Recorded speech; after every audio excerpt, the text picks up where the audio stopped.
Hello students, है good online class में आप सबका स्वागत है। मैं दीपक बेनीवाल। आज हम करने जा रहे हैं 11th क्लास की बायोलॉजी का फर्स्ट चैप्टर और बायोलॉजी का इंट्रोडक्शन कि क्या है बायोलॉजी। आप 10th से 11th में आए हो तो आपने भी अपनी मर्जी से ये सब्जेक्ट को चूज़ किया है कि क्या क्या फ़ायदा है इस सब्जेक्ट में, आपने क्यों बायोलॉजी चूज़ किया, क्यों सिलेक्ट किया, आपको अच्छा लगा। बहुत ईजी है, बहुत अच्छा सब्जेक्ट है। तो हम शुरू करने जा रहे हैं हमारे 11th क्लास की बायोलॉजी का first chapter the living world या जीव जगत। जीव जगत क्या चीज़ है? The living world. सबसे पहले हम बात करेंगे, चैप्टर से पहले हम अपने सब्जेक्ट की बात शुरू करेंगे कि बायोलॉजी क्या है, मीन्स ऑफ बायोलॉजी। बायोलॉजी क्यों पढ़ रहे हैं, बायोलॉजी का अर्थ क्या है, इसके बारे में हम स्टडी करेंगे। तो सबसे पहले हम बात करते हैं बायोलॉजी की, द लिविंग वर्ल्ड, जो हमारे चैप्टर का फर्स्ट 11th क्लास का first chapter the living world. हम एक टॉपिक को एक सीक्वेंस से टॉपिक वाइज बात करेंगे हमारे पूरे चैप्टर की, ताकि हम अच्छे से क्लियर हो सके। जब तक हमें हमारे सब्जेक्ट का मीन्स या हमारे सब्जेक्ट का अर्थ का पता नहीं होगा ना, तब तक हमारे सब्जेक्ट में हमारा कंसेप्ट क्लियर नहीं होगा। क्योंकि सबसे पहले इस कंसेप्ट क्लियर करने के लिए हमें क्या, हमारा जो बायोलॉजी वर्ड है उसका भी अर्थ पता होना चाहिए, हमें उसका भी क्या मीन्स है, उसे बायोलॉजी ही क्यों बोला, कोई और वर्ड या उसको और कोई नेम क्यों नहीं दिया, उसका भी कुछ ना कुछ रीज़न होगा। तो हम सबसे पहले शुरू करते हैं इंट्रोडक्शन बायोलॉजी, कि बायोलॉजी वर्ड का अर्थ क्या है, बायोलॉजी वर्ड को डिस्कवर करने वाला वैज्ञानिक कौन था, साइंटिस्ट कौन था। तो बायोलॉजी वर्ड की बात करें हम, तो बायोलॉजी वर्ड को हम इसको वर्ड देने वाला वैज्ञानिक था एरिस्टोटल, जिसे आप हिंदी बोलते हो अरस्तु। कि बायोलॉजी वर्ड को डिस्कवर करने वाला साइंटिस्ट था अरस्तु या एरिस्टोटल। तो हम बोल सकते हैं, आपसे क्वेश्चन पूछा जा सकता है कि father of biology, father of biology कौन होगा? फादर ऑफ बायोलॉजी होगा एरिस्टोटल या अरस्तु। ये हमारा एक न्यू टाइप का या हमारा 1 नंबर का क्वेश्चन पूछा जा सकता है।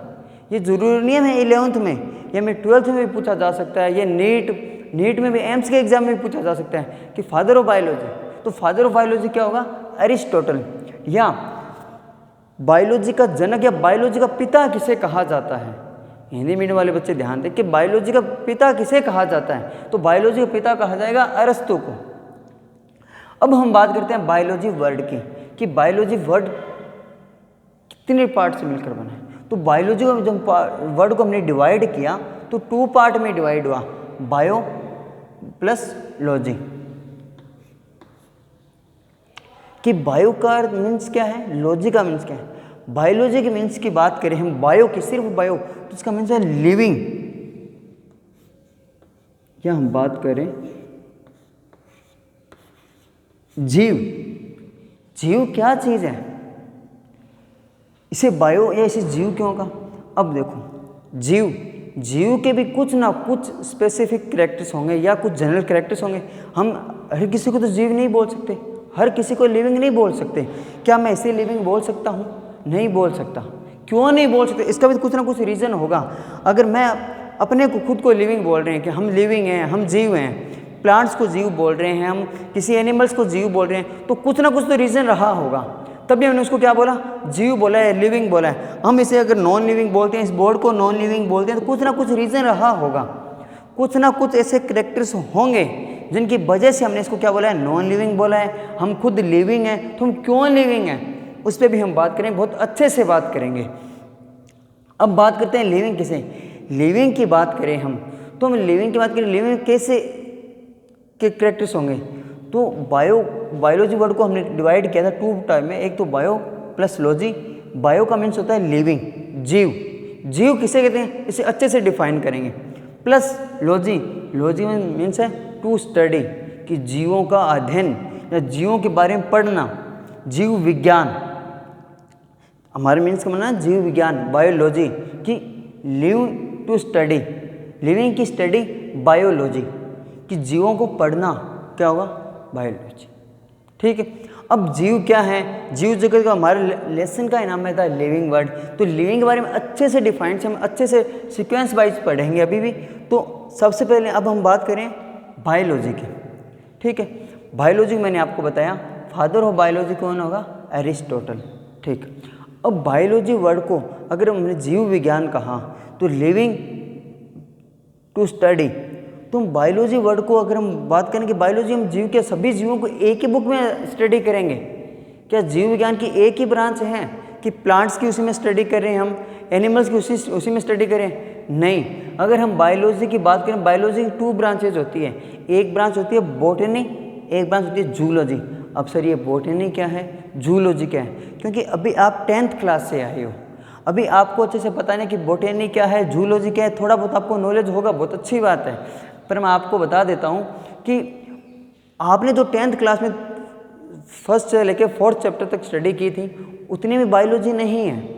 यहाँ पे आपको एक पूरी बुक अच्छे से 11th 12th में उसको अच्छे से विस्तार से दिया हुआ है, एक्सप्लेन किया हुआ अच्छे से।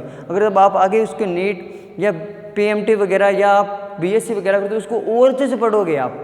तो अभी तो हमारा कंसेप्ट क्लियर होना ज़रूरी है। बायोलॉजी की 2 ब्रांच है हमारे, एक बॉटनी, एक जूलॉजी। आपके 11th क्लास में भी है और 12th क्लास में भी है। बुक एक है, पर 1 बुक के अंदर 2 पार्ट्स हैं, एक पार्ट्स बॉटनी का है, एक पार्ट्स जूलॉजी का है। सर आप बॉटनी जूलॉजी बोल रहे हो, बॉटनी का मीन्स क्या है, जूलॉजी का मीन्स क्या है, वो भी बता रहा हूँ। बॉटनी, हम बॉटनी क्या है, बॉटनी को पहले वर्ड दिया किसने? अगर हम बोलेंगे फादर ऑफ बॉटनी, मैंने आपको बताया था फादर ऑफ बायोलॉजी तो एरिस्टोटल। अगर मैं बोलूँगी फादर ऑफ बॉटनी, तो फादर ऑफ बॉटनी होगा थियोफ्रेस्टस, थियोफ्रेस्टस वैज्ञानिक होगा। या हम बोलें कि सर थियोफ्रेस्टस ने बॉटनी वर्ड दिया। अब सर हम बॉटनी में किसका स्टडी करेंगे? तो हम बॉटनी के अंदर हम स्टडी करेंगे प्लांट्स की, पादप की।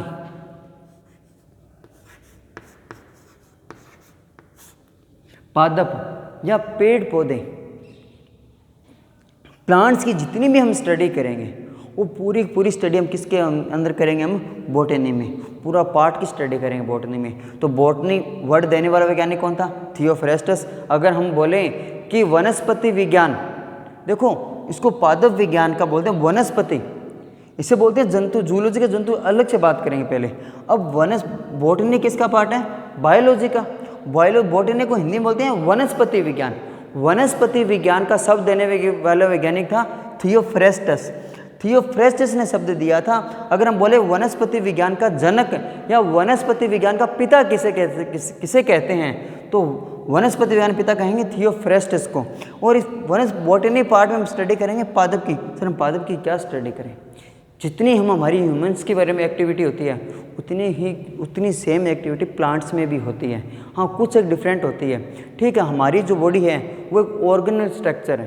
हाँ, डिफरेंस क्या होता है? डिफरेंस ये होता है कि हमारी जो एनिमल्स की स्टडी होती है वो एक ऑर्गन बेस है, सिस्टमेटिक है। इसमें सिस्टम बोलते हैं हम, जैसे डाइजेस्टिव सिस्टम, रेस्पिरेटरी सिस्टम, एक ऑर्गेनिक सिस्टम है इसमें। और जो बॉटनी प्लांट्स की स्टडी है वो सभी एक टिश्यू के बाद में उसके अंदर सिस्टम नहीं है। जैसे हमारे अलग सिस्टम है ना, वैसे सिस्टम नहीं है इसमें, सिर्फ टिश्यू स्ट्रक्चर बोल सकते हैं हम। इसमें उत्तकीय संरचना होती है।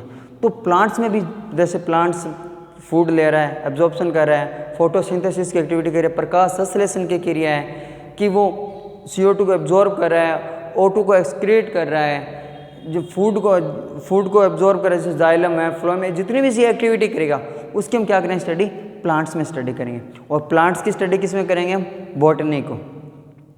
ये मैंने आपको बताया कि biology 2 word, bio plus logy. मैं एक बार फिर से एक्सप्लेन कर रहा हूँ। फिर बायोलॉजी की 2 ब्रांच थी। फर्स्ट ब्रांच हमने पढ़ी बॉटनी वर्ड देने वाला वैज्ञानिक था थियोफ्रेस्टस। और बॉटनी के अंदर हम स्टडी करेंगे प्लांट्स की। यहाँ तक आपको समझ आया होगा। अब हम इसकी सेकंड ब्रांच की बात करते हैं, जूलॉजी की, जिसे बोलते हैं हम जंतु विज्ञान। क्या बोलेंगे हम? जंतु विज्ञान, जूलॉजी के पार्ट के अंदर हम जितने भी एनिमल हैं, जितने भी जंतु हैं, उनकी स्टडी करेंगे। हम हैं, ह्यूमन्स भी एक स्पेसीज है, एनिमल की स्पेसीज है। उसी प्रकार डॉग है, कैट है, सबके इनकी जितने भी एनिमल्स हैं उनकी स्टडी हम करेंगे किसके अंदर? जूलॉजी पार्ट के अंदर। अच्छा सर, फिर जूलॉजी वर्ड देने वाला वैज्ञानिक कौन था? जूलॉजी डिस्कवर वर्ड करने वाला साइंटिस्ट था, वो था एरिस्टोटल, जिसे हम बोलते हैं अरस्तु। कौन वैज्ञानिक था? अरस्तु। और हम इसके जूलॉजी में स्टडी किसकी करेंगे? एनिमल्स की। किसकी स्टडी करेंगे हम? एनिमल्स की स्टडी करेंगे। किसमें? जूलॉजी में। यहाँ तक आपको समझ आया होगा कि आपने 11th में बायोलॉजी ली, तो बायोलॉजी आपको कितनी ब्रांच से पढ़नी पड़ेगी? 2 ब्रांच। बुक एक है बायोलॉजी, 2 ब्रांचेज है कौन सी, एक तो बॉटनी, सेकंड जूलॉजी। बॉटनी के अंदर हम प्लांट्स की स्टडी करेंगे और जूलॉजी के अंदर हम एनिमल्स की स्टडी करेंगे। दोनों एक ही बुक के 2 पार्ट्स हैं, अलग अलग पार्ट्स में हम स्टडी करेंगे, ठीक है। अब हम बात करते हैं सर, हमने बायोलॉजी की 2 ब्रांच के बारे में पढ़ा, अब ये बायो क्या है, लिविंग क्या है, मैंने आपको बताया था लिविंग हम बाद में बात करेंगे। अब हम लिविंग का टॉपिक क्लियर करने जा रहे हैं कि लिविंग क्या चीज़ है। कुछ ऐसे कैरेक्टर्स रहे होंगे जिसे हमने ये एक्सप्लेन किया कि ये लिविंग है, ये जीव है, ये निर्जीव है। ये जीव है या निर्जीव हम कैसे एक्सप्लेन कर सकते हैं कि जीव है निर्जीव है। कुछ ना कुछ लक्षण रहे होंगे, कुछ ना कुछ कैरेक्टर्स रहे होंगे जिसे हम क्या बोलते हैं कि ये उस कैरेक्टर्स पे, उन लक्षण के बेस पे हमने ये क्लियर किया कि ये जीव है और या ये निर्जीव है। तो उसके बारे में हम बात करने जा रहे हैं। तो हम बात करें पहले कैरेक्टर्स की कि कैरेक्टर्स क्या, लक्षण। आपने पढ़ा भी होगा, सुना भी होगा कि लक्षण क्या है। देखो लक्षण किसी भी चीज़ को प्रेजेंट करने वाले उसके कुछ लक्षण होते हैं, कैरेक्टर्स होते हैं। अब कैरेक्टर्स भी 2 टाइप्स के हैं, एक तो ऐसे कैरेक्टर्स जनरल कैरेक्टर्स और एक ऐसे कैरेक्टर्स स्पेसिफिक कैरेक्टर्स। अब आप बताओ कि डिफरेंस क्या है स्पेसिफिक और जनरल में। मैं आपको एक एग्जांपल से समझाता हूँ। छोटा सा एग्जांपल लेते हैं कि सर जनरल कैरेक्टर्स क्या है और स्पेसिफिक कैरेक्टर्स क्या है। कैरेक्टर्स को 2, हमारे हेडिंग है कैरेक्टर्स ऑफ लाइफ, 2 टाइप से कैरेक्टर्स थे, एक जनरल कैरेक्टर्स और एक स्पेसिफिक कैरेक्टर्स। मैं छोटा सा एग्जांपल समझाता हूँ आपको। हम मार्केट में जाते हैं, मार्केट में जाने के बाद हम शॉप पे कुछ लिखा होता है जनरल स्टोर, आपने देखा होगा जनरल स्टोर। जनरल स्टोर के अंदर हमको हर टाइप की वैरायटी कुछ ना कुछ चीज़ें मिल जाती है, बहुत सी वैरायटीज़ की चीज़ें मिल जाती हैं। उसी शॉप पे हम बात करें, हमें तो वाटर बोतल मिल सकती है। उसी शॉप पे हम बात करें, हमें पेन भी मिल सकता है। उसी पे हम कुछ टॉल वगैरह लें तो मिल सकता है कि उस एक शॉप पे हमें बहुत सी वैरायटी मिल रही है। मतलब जनरल स्टोर, बहुत सी चीज़ें मिल रही, सभी प्रकार के उसके अंदर थोड़े थोड़े प्रकार के सामान मिलता है। उसी प्रकार हम बात करें स्वीट्स की या मिठाई की दुकान की, वहाँ पे सिर्फ हमें क्या मिलती है, मिठाई मिलती है, स्वीट्स मिलती है। अगर हम वहाँ पे जाके बोलें कि आप हमें टॉवल दो तो नहीं मिलेगा, क्योंकि वो एक स्पेशल दुकान, स्पेशल शॉप है। वो स्पेशल शॉप किसके है, मिठाई की। तो आपको समझ आएगा जनरल कैरेक्टर्स वो होते हैं जो लिविंग में भी प्रेजेंट हो और नॉन लिविंग में भी प्रेजेंट हो, उन्हें बोलेंगे हम जनरल कैरेक्टर्स। जनरल कैरेक्टर्स वो होंगे जो लिविंग में भी प्रेजेंट हो और नॉन लिविंग में प्रेजेंट हो, अभी हम बात करेंगे। और स्पेसिफिक कैरेक्टर्स वो होंगे जो सिर्फ और सिर्फ क्या होंगे, लिविंग में प्रेजेंट हो, नॉन लिविंग में एब्सेंट हो, या नॉन लिविंग में प्रेजेंट हो, लिविंग में एब्सेंट हो। मतलब कि सामान्य लक्षण होंगे जो जीव के अंदर भी उपस्थित होंगे और निर्जीव के अंदर भी उपस्थित होंगे। और विशिष्ट लक्षण वो होंगे जो सिर्फ और सिर्फ किस में होंगे, हमें जीवों के अंदर दिखाई दे, जीवों के अंदर मिले, वो हमारे होंगे विशिष्ट लक्षण। ठीक, आपको समझ आया कि जनरल कैरेक्टर्स क्या है, स्पेसिफिक कैरेक्टर्स क्या है। यहाँ तक आपको समझ आया होगा अच्छे से। अब हम बात करते हैं, सबसे पहले कैरेक्टर्स ले रहे हैं हम ग्रोथ, वृद्धि। हिंदी बोलते हैं वृद्धि, ग्रोथ। अब आप मेरे को ये बताओ कि ग्रोथ कैरेक्टर्स हैं वो स्पेसिफिक है या जनरल है। एक 30 सेकेंड का टाइम है, आप सोचो एक बार कि आपको ग्रोथ कैरेक्टर्स है वो स्पेसिफिक है या जनरल है। 30 सेकेंड का टाइम, आप जल्दी से सोचो।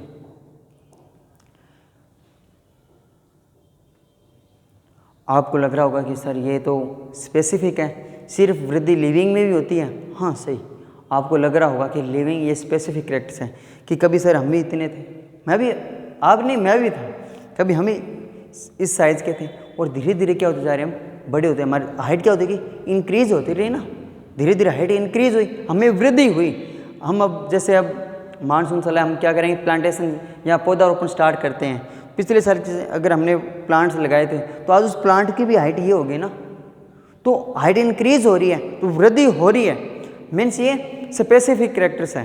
सही है, आपको स्पेसिफिक कैरेक्टर्स लगा, पर ये स्पेसिफिक कैरेक्टर्स नहीं है, ये जनरल कैरेक्टर्स हैं।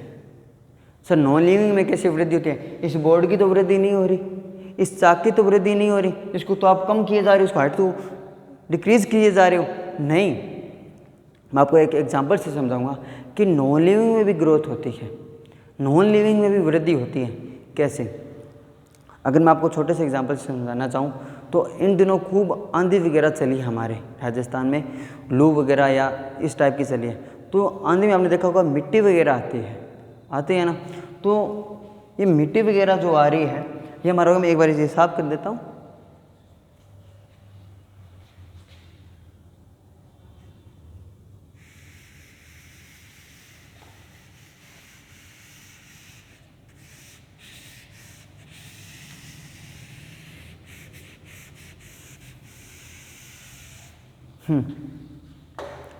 जैसे ये कोई टीले थे, ठीक,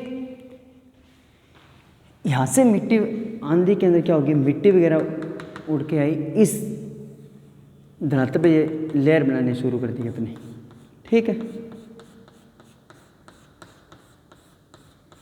ये लो, ये मिट्टी यहाँ पे आ रही है। आपने कभी ट्रेन में सफ़र किया हुआ होगा, आपको ट्रेन के हर रेलवे स्टेशन में आपको लिखा होता है समुद्र तल से ऊंचाई, कि जो ये सरफेस थी इसके बीच में मान लो इसकी दूरी हाइट क्या थी, 10 मीटर, ठीक। जब ये आंधी वगैरह चले तो मिट्टी की लेयर बनी, मिट्टी में मान लो ये 1 मीटर लेयर और बन गई, तो ये क्या होगी 11 मीटर से होगी ना। तो देखो इसकी हाइट इंक्रीज हुई ना, नॉन लिविंग है, हाइट इंक्रीज हुई। वैसे ही मैं आपको एग्जांपल और सुनाता हूँ। आपने श्रीनगर जम्मू कश्मीर का नाम सुना होगा। उधर क्या होती है, सर्दियों के अंदर जनवरी के महीने के अंदर, दिसंबर के महीने में आइस रेन होती है, कि बर्फ़बारी होती है, बर्फ़ की वर्षा होती है। तो वो हम बात करें तो बर्फ़ की वर्षा बात करें तो वहाँ पे भी क्या होता है, जैसे इनकी पहले समुद्र तल से ये हाइट थी, अब बर्फ़बारी हो रही है,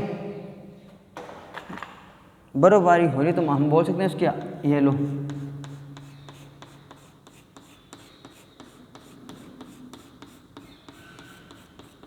ये हाइट इंक्रीज हुई ना, ये हाइट इंक्रीज हुई।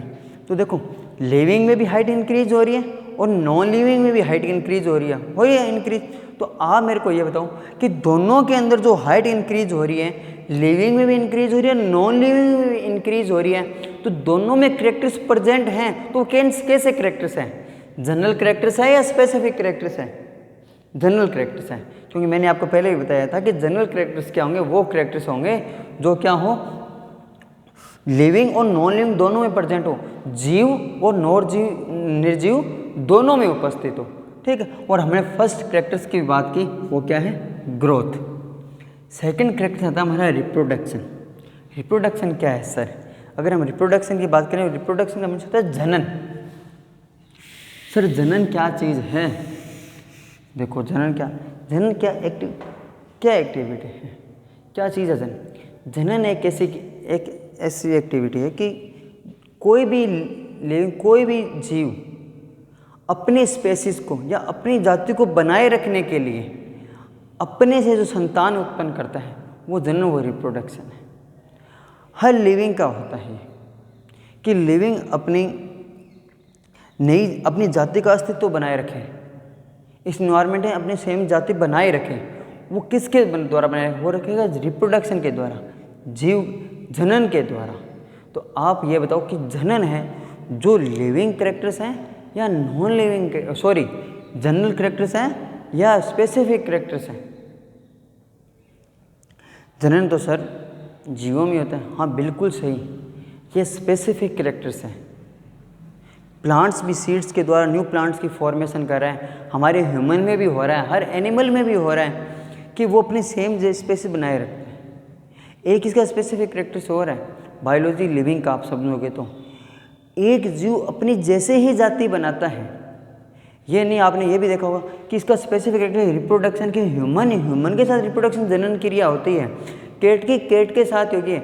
आपने ऐसा कभी नहीं सुना होगा कि केट की डिलीवरी उसमें डॉगी चाइल्ड हुआ, नहीं, ऐसा नहीं होता कभी। ह्यूमन के ह्यूमन जैसी ही स्पेसीज होगी, वो अपने जैसा ही जीव, अपने जैसा ही लिविंग स्पेसीज को इंक्रीज करेगा, ठीक है। अगर हम बात करें रिप्रोडक्शन जनरल की, सर ये स्पेसिफिक है या जनरल है? ये स्पेसिफिक करेक्टर्स हैं, पर कुछ एक्सेप्शनल केस होते हैं कि सर जो लिविंग होगा उनमें रिप्रोडक्शन होगा। स्पेसिफिक करेक्टर्स बोल रहे हो आप कि जो लिविंग हो उसमें रिप्रोडक्शन होगा, स्पेसिफिक करेक्टर मीन्स तो यही हुआ, हाँ, कि सर जिसमें फिर रिप्रोडक्शन नहीं होगा वो लिविंग नहीं है, नहीं, ऐसे कुछ एक्सेप्शनल केस होते हैं, अपवाद हर जगह होते हैं। इसका भी एक अपवाद है, हम हमारे आसपास में या हमारे रिश्तेदारी में या हमारे परिवार में हमने ऐसा देखा होगा कि जिनमें कुछ कपल्स के बच्चे नहीं होते, कुछ कपल्स के बच्चे नहीं होते, कुछ फैमिली ऐसी होती है जिनके बच्चे नहीं होते। तो सर उनमें तो रिप्रोडक्शन नहीं हो रहा, उनमें तो जनन क्रिया नहीं हो रही, तो क्या वो लिविंग नहीं है? वो लिविंग हैं, पर कुछ ऐसे एक्सेप्शनल केस होते हैं, उनको छोड़ दिया जाए तो रिप्रोडक्शन कैसा है? एक स्पेसिफिक कैरेक्टर्स है। हाँ, हम ये नहीं बोल सकते कि सभी लिविंग में, ऑल लिविंग में रिप्रोडक्शन कैरेक्टर्स प्रेजेंट होगा, नहीं। एक्सेप्शनल केस को छोड़कर रिप्रोडक्शन है जो क्या है? स्पेसिफिक कैरेक्टर्स है। ठीक, अब हम बात करते हैं मेटाबॉलिज्म की। मेटाबॉलिज्म क्या है सर? देखो मेटाबॉलिज्म क्या है? मेटाबॉलिज्म हमारी बॉडी के अंदर हम जितने फूड ले रहे हैं, फूड लेने के दौरान हमारी बॉडी के अंदर जितनी भी केमिकल रिएक्शन होती है, जितनी भी रासायनिक क्रियाएं हो रही हैं, सब की सब क्या है? मेटाबॉलिज्म रिएक्शन है। क्या है वो? मेटाबॉलिज्म रिएक्शन है। अब मेटाबॉलिज्म रिएक्शन की बात करें हम तो क्या होगा? एनाबॉलिज्म और केटाबॉलिज्म। कि सर ये एनाबॉलिज्म क्या है, केटाबॉलिज्म क्या है? मैं आपको बताऊं कि केटाबॉलिज्म रिएक्शन क्या होती है। हम बॉडी फूड ले रहे हैं, फूड लेते हैं तो उस टाइम में क्या होता है? जैसे हमारी बॉडी को जितनी फूड ग्लूकोज अमाउंट में बने, ठीक, अब उस ग्लूकोज को धीरे धीरे क्या होता है? हमारी बॉडी के अंदर जैसे हमने कार्बोहाइड्रेट लिया, ठीक, बॉडी में डायरेक्ट ग्लूकोज तो लेते नहीं, कार्बोहाइड्रेट लिया। अब कार्बोहाइड्रेट से जितनी हम बात करें फूड लिया हमने, फूड में वो क्या हुआ? जितनी भी ग्लूकोज मिली, जितनी एनर्जी के रूप में हमें ग्लूकोज चाहिए थी वो हमने ग्लूकोज ली। अब एनर्जी में जितनी कमी आ रही ग्लूकोज हमने कम ले लिया। अब कुछ हमारी बॉडी के अंदर ऐसी ग्लूकोज जो लार्ज अमाउंट में बन गई, क्या बन गई? लार्ज अमाउंट में, या स्टोरेज हो गई हमारी बॉडी के अंदर, ग्लूकोज स्टोरेज हो गई। अब वो ग्लूकोज जो स्टोरेज हुई है वो क्या होगा? हमारी बॉडी के अंदर स्टोर होती जा रही है। अब स्टोर होने के बाद में हम बात करें जैसे ग्लूकोज स्टोर हुई, अब ग्लूकोज अमाउंट क्या था? एक स्मॉल अमाउंट था। अब ये स्टोर होती गई, लार्ज अमाउंट में स्टोर हो गई। अब हम इसे बोलेंगे एनाबॉलिज्म, कि स्मॉल मॉलिक्यूल से लार्ज मॉलिक्यूल की फॉर्मेशन होना क्या हो जाएगा? एनाबॉलिज्म। कि छोटे छोटे पार्ट्स को एक बड़े पार्ट्स में स्टोरेज करना क्या हो जाएगा? एनाबॉलिज्म। इसे बोलते हैं एनाबॉलिज्म रिएक्शन। अब सर ये केटाबॉलिज्म क्या है? कि मेटाबॉलिज्म सेकंड पार्ट क्या था? केटाबॉलिज्म। अगर हम बात करें हमारी बॉडी के अंदर, अब ये ग्लूकोज क्या बना रही है? ग्लाइकोजन। और जैसे हमने फूड में लिया था, मान लो कि ये लिया हमने कार्बोहाइड्रेट, कार्बोहाइड्रेट हमने काम में लिया। अब बॉडी के अंदर हमारा कार्बोहाइड्रेट बना, इसको इसने क्या किया? छोटे छोटे पार्ट, ग्लूकोज के पार्ट में क्या कर दिया? डिवाइड किया। केटाबॉलिज्म मतलब काट दिया इसको, छोटे छोटे पार्ट में इसकी कटिंग कर दी। काटना क्या होगा? केटाबॉलिज्म। इससे इजी कैसे समझाऊं? कि छोटे छोटे पार्ट में कट डिवाइड, छोटे छोटे पार्ट में डिवाइड कर दिया, कट दिया, तो वो क्या हो जाएगा? इसका केटाबॉलिज्म। आपको समझ आया होगा कि मेटाबॉलिज्म और केटाबॉलिज्म क्या है। केटाबॉलिज्म, मेटाबॉलिज्म क्या होती है? हमारी एक लिविंग का कैरेक्टर्स है। हमने 3 टाइप्स के कैरेक्टर्स पढ़े हैं अभी तक। फर्स्ट कैरेक्टर्स पढ़ा हमने, वो कैरेक्टर्स था हमारा ग्रोथ। मैंने आपको बताया कि ग्रोथ था वो कैरेक्टर्स, वो स्पेसिफिक कैरेक्टर्स नहीं हैं, वो जनरल कैरेक्टर्स हैं। फिर हमने पढ़ा रिप्रोडक्शन। हाँ, रिप्रोडक्शन स्पेसिफिक कैरेक्टर्स हैं कुछ एक्सेप्शनल केस को छोड़कर। उसके बाद हम बात करें मेटाबॉलिज्म की। मेटाबॉलिज्म जितनी हमारी बॉडी के अंदर केमिकल रिएक्शन होती है, जितनी भी रासायनिक क्रियाएं हो रही हैं, वो सभी क्या है? मेटाबॉलिज्म। अब मेटाबॉलिज्म रिएक्शन को भी क्या हमने किया? 2 टाइप में डिवाइड किया, एनाबॉलिज्म और केटाबॉलिज्म। एनाबॉलिज्म और केटाबॉलिज्म क्या चीज़ है? एनाबॉलिज्म और केटाबॉलिज्म की बात करें हम,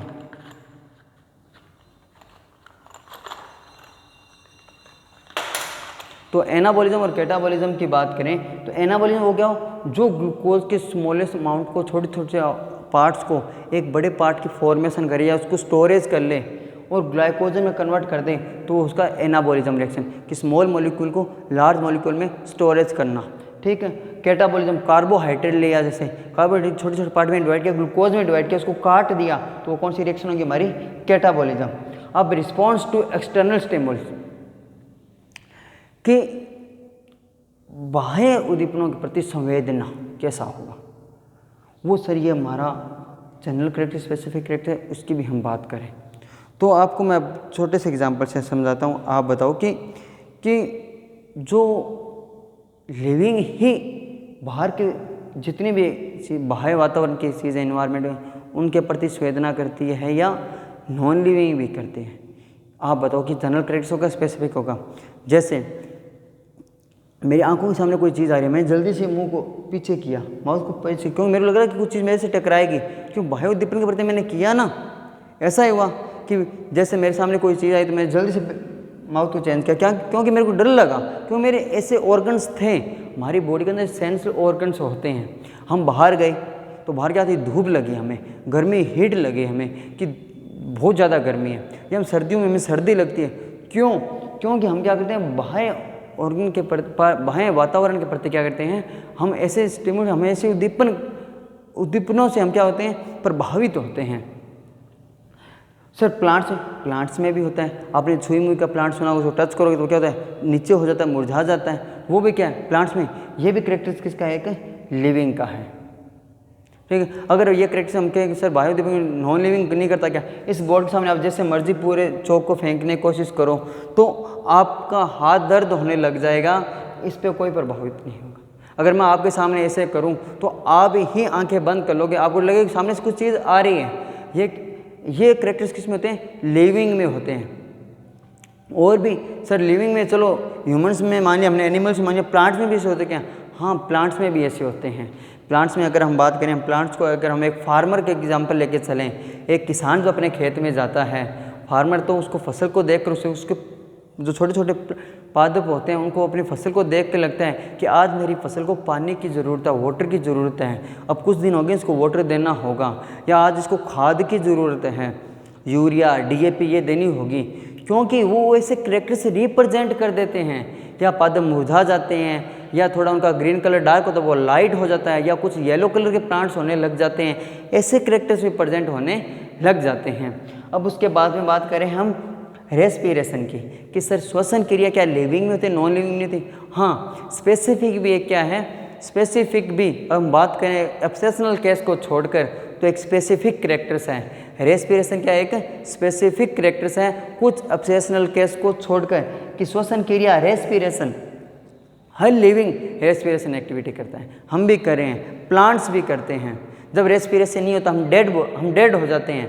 पर कुछ एक्सेप्शनल केस कैसे, आपने सुना होगा कि उसे कृत्रिम श्वसन के द्वारा, या कुछ हॉस्पिटल में दिया होगा कि उसको वेंटिलेटर पे रखा था और आर्टिफिशियल या कृत्रिम श्वसन की ऑक्सीजन उसको दे रहे हैं, कि हमें ऐसा लगता है कि वो जीवित हैं, पर एक बार उसको क्या कर रहे हैं, कृत्रिम श्वसन के। कुछ एक्सेप्शनल केस होते हैं, उनको छोड़ दिया जाए तो क्या होता है, ये भी क्या है कि स्पेसिफिक करेक्टर्स हैं। एक बायोडाइवर्सिटी मोस्ट इंपॉर्टेंट करेक्टर्स हैं, जैव विविधता।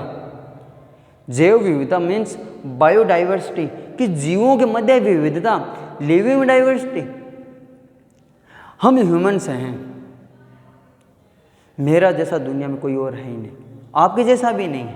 क्यों, क्योंकि जीवों के मध्य कहीं ना कहीं क्या होगा, विविधता होती है। कोई भी जीव एक जैसा बिल्कुल नहीं होता।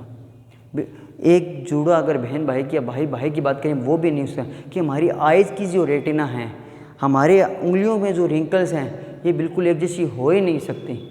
आपको मैं छोटे से एग्जांपल से फिर समझाता हूँ कि आपने आधार कार्ड को आपने जाते ही उसको ज़रूर थंब लगाते हो आप, क्यों लगाया, क्योंकि आपका आधार कार्ड एक यूनिक आईडी है।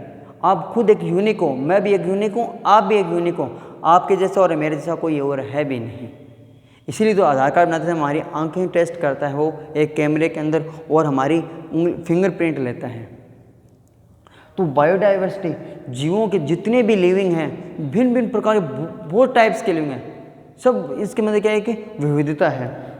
उसके बाद में बात करें मूवमेंट या स्पीड, क्या सर हम चल पाते हैं, तो नॉन लिविंग। अब अगर हम बात करें नॉन लिविंग को, मैं जितना बोल सकता हूँ नॉन लिविंग को एक ह्यूमन्स ला सकता है, पर लिविंग खुद चलता है। सर चलो ह्यूमन्स एनिमल तो चल रहे हैं, प्लांट कहाँ पे चलते हैं, प्लांट चलते नहीं, प्लांट मूवमेंट नहीं करते, क्या हवा में मूवमेंट कर रहे हैं ना प्लांट, सर वो तो हवा करवा रही है। तो छोड़ो, आपने सनफ्लावर सूरजमुखी का प्लांट देखा होगा, सनफ्लावर सूरजमुखी को कौन करता है, वो भी क्या करते हैं, धीरे धीरे सन के साथ क्या अपने मूवमेंट कर रहा है। तो ये मूवमेंट, स्पीड मूवमेंट भी क्या है, एक ये हमारा एक लिविंग का करेक्टर्स है। डाइजेस्टिव सिस्टम, पाचन क्रिया, मैंने पहले भी बताया था कि मेटाबॉलिज्म रिएक्शन जो हमारी बॉडी की जितनी भी केमिकल रिएक्शन होती हैं, उसके बाद जितनी भी पाचन क्रिया होती है हमारी बॉडी में, वो सभी के सभी क्या हैं, हमें ये रिप्रेजेंट करिए हम लिविंग हैं। वो हमारा क्या है, एक स्पेसिफिक करेक्टर्स है डाइजेस्टिव। किसी के अंदर पाचन क्रिया नहीं, चाक के अंदर कोई पाचन क्रिया नहीं होती, पर हमारे ह्यूमंस के अंदर पाचन क्रिया होती है। तो ये हमने पढ़े करेक्टर्स किसके, लिविंग के, लिविंग नॉन लिविंग। लिविंग के सभी करेक्टर्स हमने पढ़े, ग्रोथ, रिप्रोडक्शन, मेटाबॉलिज्म, रेस्पिरेशन या response to external stimuli, biodiversity, speed movement, digestive system.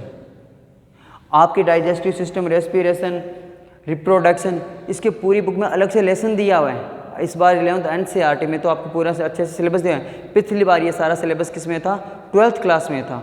इस बार तो क्या, हाँ करेक्टर्स वगैरह 11th में थे, पर ये जो सिस्टम की बात करें हम आगे जूलॉजी के पार्ट में क्या करोगे आप, जैसे एनिमल्स, तो मानव शरीर एनिमल्स के अंदर आप 11th के एनिमल्स बॉडी के 11th की हम जूलॉजी पार्ट की बात करें तो 11th के जूलॉजी पार्ट में हम क्या पढ़ेंगे, ह्यूमन बॉडी, ह्यूमन की स्ट्रक्चर, कुछ एक एनिमल्स जैसे केंचुआ है, रेप्टाइल्स है, इनके बारे में स्टडी और कर लेंगे। तो हमने आज ये पढ़ा कि characters of life, general characters और स्पेसिफिक करेक्टर्स हैं। मैं एक बार 2 मिनट जल्दी से इसको पूरे को रिपीट कर देता हूँ। हमने सबसे पहले पढ़ा हमारे लेसन, हमारा फर्स्ट लेसन था द लिविंग वर्ल्ड, जीव जगत। क्या था जीव जगत? फिर हमने इसके इंट्रोडक्शन की बात की कि हमने बायोलॉजी सब्जेक्ट क्यों चूज़ किया, बायोलॉजी क्या वर्ड था, बायोलॉजी 2 वर्ड से मिलकर बनाया था, बायो प्लस लॉजी। बायो क्या है, बायो का मीन्स है लिविंग, जीव। सर जीव क्या है? जीव वो हैं, अगर मैं आपको बोलूँ जीव वो होते हैं जिनमें growth, reproduction, metabolism, response to external stimulus, respiration, biodiversity, speed and movement, digestion, ऐसे करेक्टर्स प्रेजेंट हों वो लिविंग होगा। हिंदी मीडियम वाले बच्चे, जिसमें वृद्धि, रासायनिक क्रियाएं या जनन क्रिया, रेस्पिरेशन क्रिया जैसी लक्षण उपस्थित हों, वृद्धि जैसे लक्षण उपस्थित हों, वो जीव होता है। ठीक है, उसे हम लिविंग बोलेंगे। फिर हमने बायोलॉजी की 2 ब्रांच की बात की। फर्स्ट ब्रांच थी हमारी बॉटनी और सेकंड ब्रांच थी हमारी जूलॉजी। बॉटनी में हम स्टडी करेंगे प्लांट्स की, जितने भी प्लांट्स हैं उनकी हम स्टडी किस में करेंगे, बॉटनी में। बॉटनी में किस चीज़ की स्टडी करेंगे, प्लांट्स की structure, morphology of plant, plant की स्ट्रक्चर, प्लांट का फोटोसिंथेसिस, एब्जॉर्प्शन, जितने भी फूड वो ले रहा है, एक्सक्रीट कर रहा है, उसके बारे में स्टडी करेंगे। Internal structure, external structure, xylem, phloem, अच्छे से एक्सपीरियंस है, बहुत अच्छे से स्टडी करेंगे। बहुत अच्छा इंटरेस्टिंग सब्जेक्ट है। अब बॉटनी वर्ड देने वाला साइंटिस्ट कौन था या वैज्ञानिक कौन था, थियोफ्रेस्टस। ये 2-4 क्वेश्चन हैं, ये आप याद जरूर करना कि बायोलॉजी वर्ड देने वाला वैज्ञानिक कौन था, एरिस्टोटल या अरस्तु। बॉटनी वर्ड देने वाला वैज्ञानिक कौन था, थियोफ्रेस्टस। लॉजी मतलब means to study, zoology, zoology को के अंदर जितने भी एनिमल्स हैं, एनिमल्स की स्टडी करेंगे। एनिमल्स में हम 11th क्लास के अंदर हम ज़्यादा से ज़्यादा पार्ट में हम ह्यूमन बॉडी की अध्ययन करेंगे या स्टडी करेंगे, मानव शरीर का अध्ययन करेंगे।